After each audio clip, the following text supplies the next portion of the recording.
What a scene on Capitol Hill in the past few days. House Democratic leaders say they are having, quote, constructive discussions, you hear that phrase a lot, about President Biden and his candidacy, where things stand.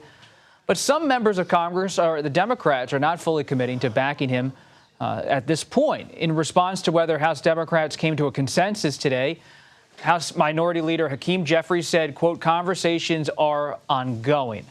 While House Democratic Caucus Chair Pete Aguilar said they support President Biden as long as he is the presumptive nominee, he underscored that their focus is on winning in November.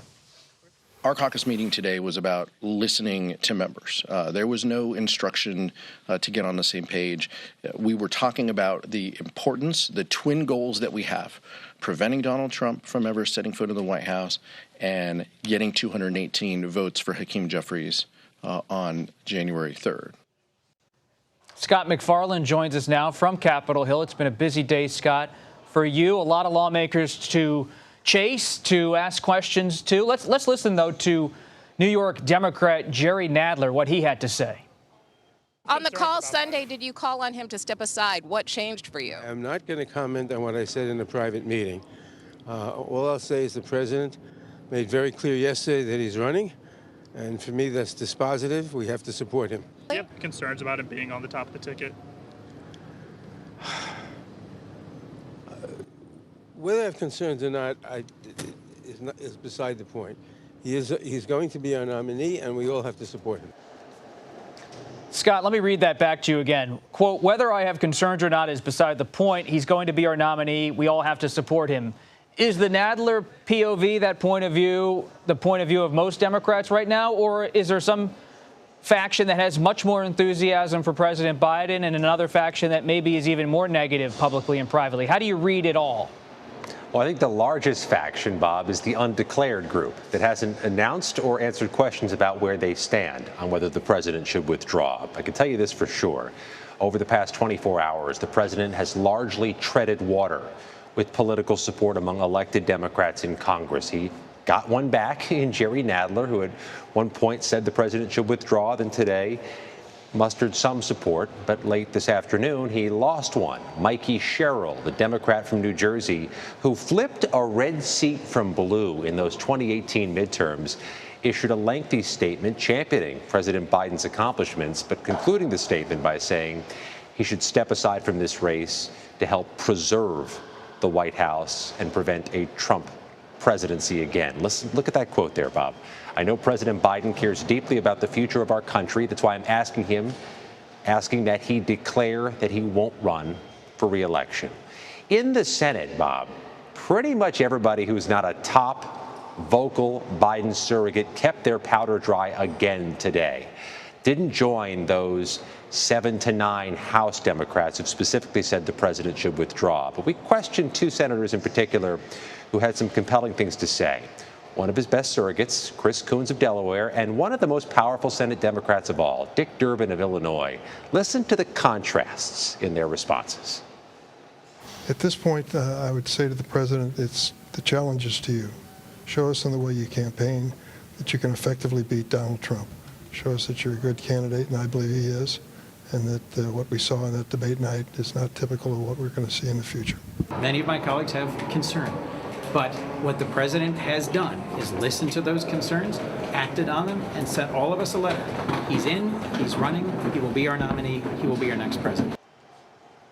So let me give you the basic summary here, Bob. The House is disjointed, not speaking with one voice, and really all over the place on this issue. The Senate has preserved its ability largely to try to synchronize, to try to unify. If they're going to push one direction or the other, most of them have kept a bit of equivocation in their words and in their voices and can still try to muster a unified effort.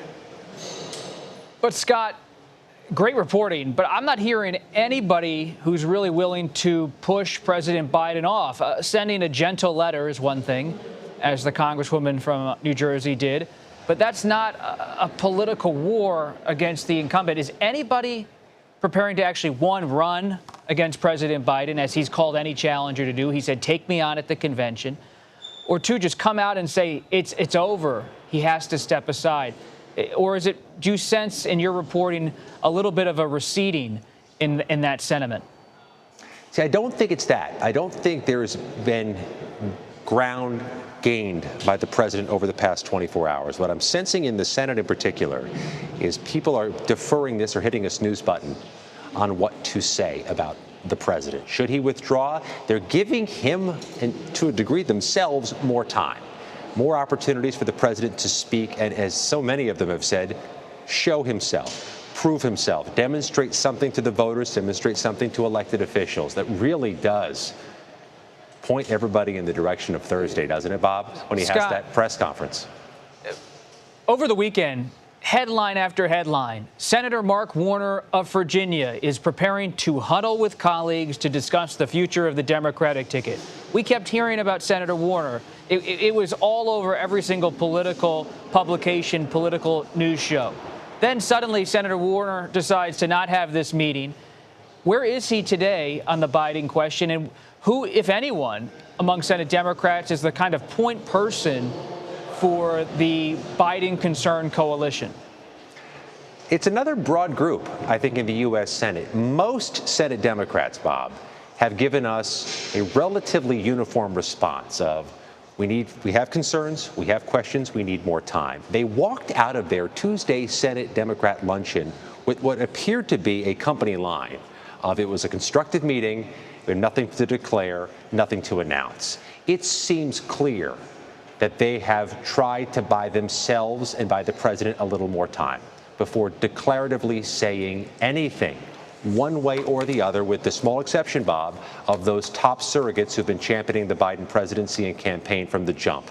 Chris Coons, from whom you just heard, John Fetterman of Pennsylvania, and a small handful of others. Scott MacFarlane, thank you. We appreciate your reporting. It was interesting over the weekend. Senator Bernie Sanders said he's not going to go to that Warner meeting. Too conservative, he said of Senator Warner's. Always tensions in politics.